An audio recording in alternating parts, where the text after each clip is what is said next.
I'm Johnny Scoville, and this is Chase the Heat. I wore the glasses and held this up, hoping to look a little studious. This is the video that I'm going to share some terminology within the chili world. I said I was going to do this for a while. If there's anything in this video that I don't cover or I miss, please do me a favor, go to the comment section, and I'll certainly do a part 2. So consider this sort of like a part 1. But I'm going to tell you, and the reason for this video, I think that when you get into it, it's like anything. If you have a hobby, you sort of get into it. But when you first got into it, there's some words you didn't know, and this is our hobby. And there are a lot of people that look into the chili world and they hear us say certain words, and they're like, "Wait, what did he do? What did that guy just say? It tastes like what?" So I want to go over some of the terminology. Now, some of the stuff you're going to hear things that I promise you know. The hope is that you're going to hear some information that you don't know. But again, if there's anything that I miss, please go to the, if there's anything I skip in this or I just don't touch on, go to the comment section, say so, and there'll be a part 2. We'll consider this part 1. But the first thing I want to do is talk about the different, there's 5 groups of different families of chilies. I'm not sure if this family is the right terminology. Here we're talking about terminology, and I may not be using the right terminology, but somebody will correct me, I'm sure. But there's Capsicum annuum, all right? And with a pepper like that, you have jalapeno, shishito. Those are the Capsicum annuum. Then you have Capsicum bacatum. And in that family, you have peppers like the lemon drop, the ahi peppers, the bishop's crown. Those are ahi bacatum. Then you have Capsicum chinense. Those are the real hot ones. The 7-Pop Primos, Reaper, Primatale, but even a habanero is a chinense. Now, you'll hear me say sometimes it's got a strong, very forward chinense flavor. That's kind of what I'm referring to, that real strong pepper flavor that's kind of associated with just those chinense peppers. Fruitigen, Capsicum fruitigen. And in that family, you have Tabasco, piri piri, bird's eye peppers. I think they're African, is where they come from. Then there's Capsicum pubescent, which is like a rojo pepper or ricotta.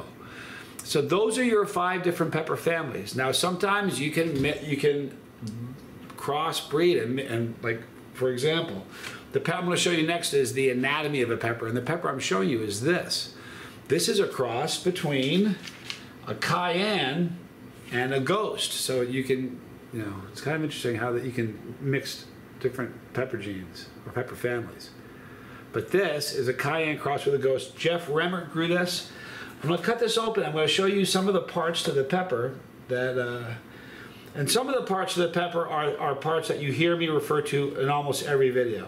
But there are other pepper parts that I'm going to teach you in this that I never really mention, just to avoid confusion. All right, so we're going to use this half of the pepper to show you. Get this out of the way. All right, so here is the pepper. I need a good pointer.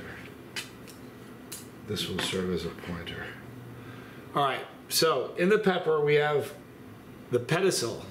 That's the stem. It's called the pedicel. P-E-D-I-C-E-L, all right? And then you have the calyx, which is the green part at the base of the stem, that kind of hold right at the base of the stem. It's called the calyx. On a bubblegum pepper, I'll show you in a minute, on a bubblegum pepper they have a calyx that is looks like a collar that goes much more exaggerated than this one you see on this pepper. Then you're going to see the placenta. The placenta is the whitish part down here, and that's generally where in most peppers, that's where the seeds are attached to. The capsacin gland is this thing that stretches all the way up, that looks like a vein. It's called the capsacin gland, all right? Right here, the wall lining itself is called the endocarp, endocarp, and then the exocarp is the outer portion, okay? And that is a pepper. Now, the heat is mostly in the placenta. So if you were to take a pepper like this and just bite the forward half of it and eat it, it's going to be a lot less hot than if you eat the part that has all the placenta. There's some confusion in the chili world that there's heat and seeds.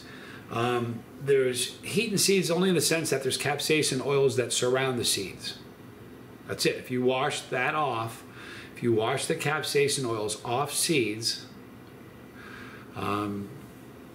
there's no heat in them at all, not even a bit. So anyway, and that's a funny thing because you'll have chefs that will always say there's heat in the seeds, but there's no heat in the seeds. All right, some of the other misconceptions is that got a bunch of them just in this weekend, because when I do a video like I did and it gets a lot of views, then what's going to happen is I'm going to get a whole bunch of people say, one person said today on the video today, something like, you're a tough guy, but you won't be laughing later when it destroys your stomach. Capsaicin does not cause stomach ulcers. It will not cause a stomach ulcer. It will diagnose one quicker than your doctor will. Promise you that. But it does not cause stomach ulcers. It just doesn't. So a lot of times what ends up happening is somebody will eat a pepper on an empty stomach. When that happens, if it's a really hot pepper, what happens the next is you have something called capsacin cramps. And sometimes people will say that's an ulcer. Sometimes people have an ulcer and they eat a pepper. And if you have an ulcer and you eat a pepper, you're going to know immediately. So it does not cause ulcers, and they're not bad for you. In fact, it's just the opposite of that. There's more vitamin C in one pepper than in 3 oranges. They speed up your metabolism, so it's a great fat burner. It boosts your immune system. I've been sick once in the last decade. It's a great painkiller. Like I struggle with back problems. I've had back fusions.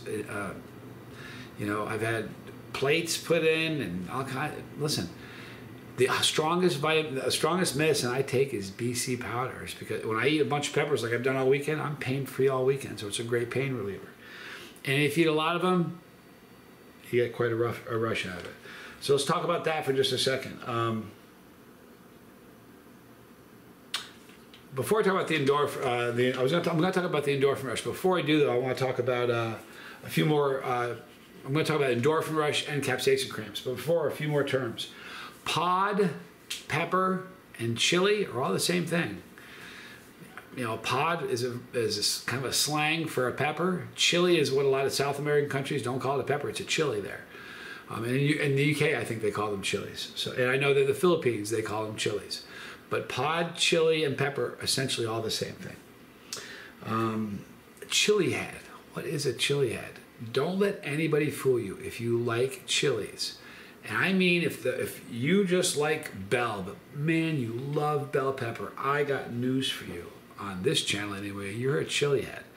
You don't have to be eating peppers that make people fall down. You don't need to be eating the hottest peppers in the world, and Scoville units don't matter. It's not a flex thing. If you like peppers, I don't care how mild they are, but you really love them and this is your sort of thing, you're a chili head. I just want to clear that up.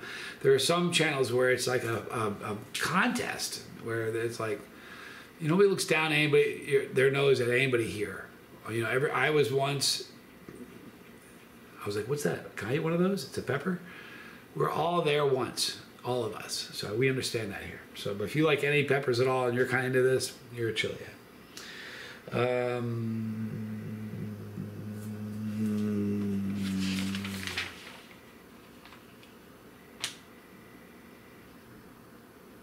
All right, let's go into, it's really important you should prep before you're eating something hot. And this isn't terminology, but there's just a good place to insert this. Don't eat peppers on an empty stomach, because you will get something called cap cramps. You'll see it in the comments all the time. Cap cramps, short for capsaicin cramps. And what happens is you just have an overload of capsaicin, and when you're not used to it, your stomach, it's going to feel, listen, I'll just tell you what someone else says so it's not me saying it. Heather from Heat 101, she has 4 children. She said that bad cap cramps are worse than childbirth. Okay? So they're horrific. They're brutal. If you want to dance, you got to pay the band. And sometimes a good endorphin rush, and sometimes a really good time. Sometimes the payment is cap cramps after. It comes with the territory. A question I'm asked all the time. I get emails about it. Do I still get cap cramps? How do I deal with them? I still get cap cramps. I'm human. I'm just like everybody else. I am human. I am. Now, in the beginning of, I always say this, in the beginning of the pepper season, one pepper is going to give me calf cramps. Like right now, I can eat 6 peppers with, I can eat 2 or 3 virtually on an empty stomach and have no cramps. So at the end of the, it's a tolerance thing. It just takes time to build. But if you want to avoid those cramps, make sure you prep well. It'll help. You can, again, this is not about terminology, but a good place to put this. You can achieve tremendous levels of, you can achieve chili head like up here and never hurt yourself. You just got to do it thoughtfully. I've eaten peppers with somebody who was just a beast and said he's never had calf cramps before. And I said, excuse me, what? So you can do it. You just got to be careful how you attack it and approach it. Once you get calf cramps, it's brutal. You know, with me personally, laying down makes it worse.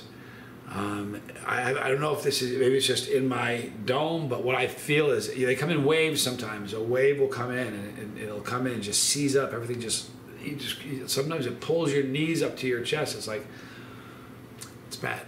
And, you know, it comes in waves. Sometimes it'll last for a couple minutes, really, really bad, like 4 or 5 minutes of intense pain. Then it'll kind of ease up and go away. And sometimes when it first happens, you're like, oh my God, they're gone. Thank you. Start thanking God that they're gone, and about 20 minutes later, they come back. And sometimes they'll come in waves. If you think I'm kidding, just look in the comment section. You'll see people say, yeah, he's right. Sometimes their waves can last a really long time. It depends on what you're suffering from cramps from.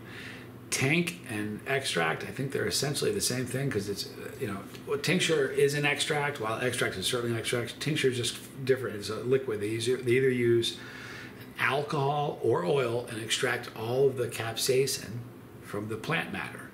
And when you do that, you're able to achieve higher level. You can achieve, you know, up to 16 million Scoville heat units. Don't worry too much about Scoville heat units, because very little of it's accurate. If it burns you a lot, it's hot. It's kind of the truth of it. Cap cramps. Let's talk a little bit more about cap cramps.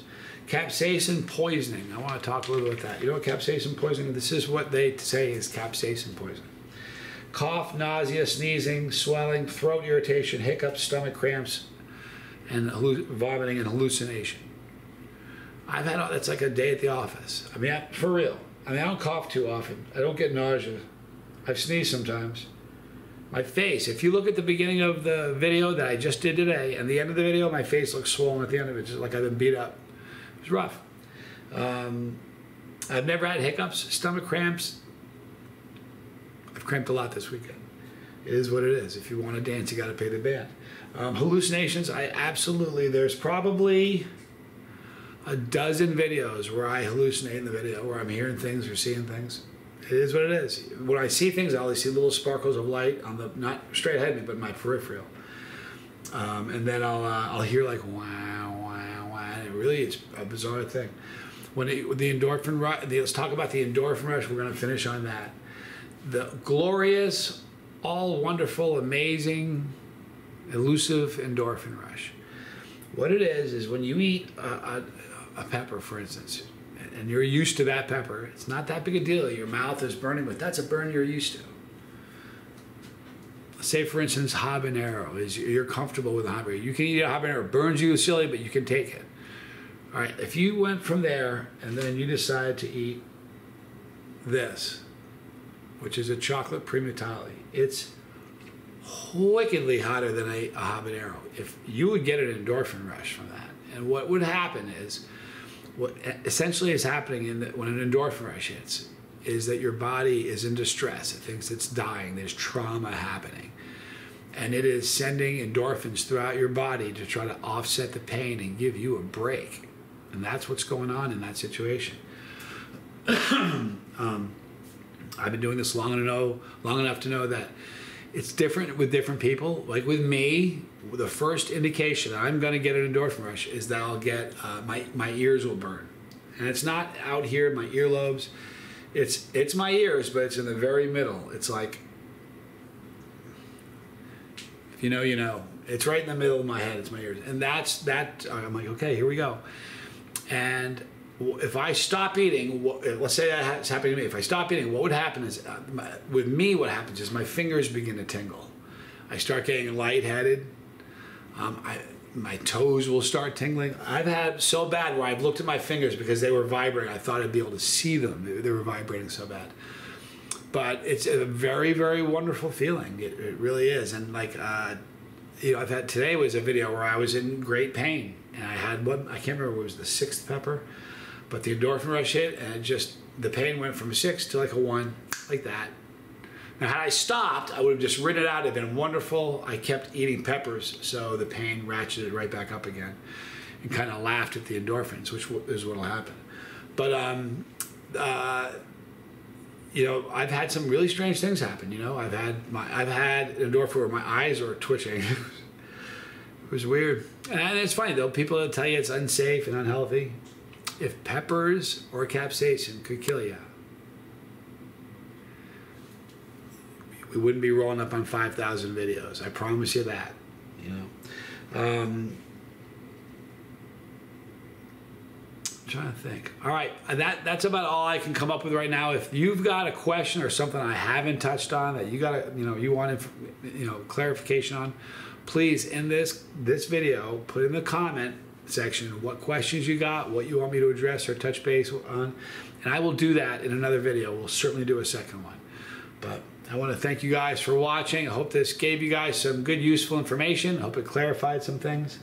You guys are awesome. In the description box, all of the normal stuff. Right there is the bus, right there is the boat. There's more videos here. I'm Johnny Scoville, and this was Chase the Heat.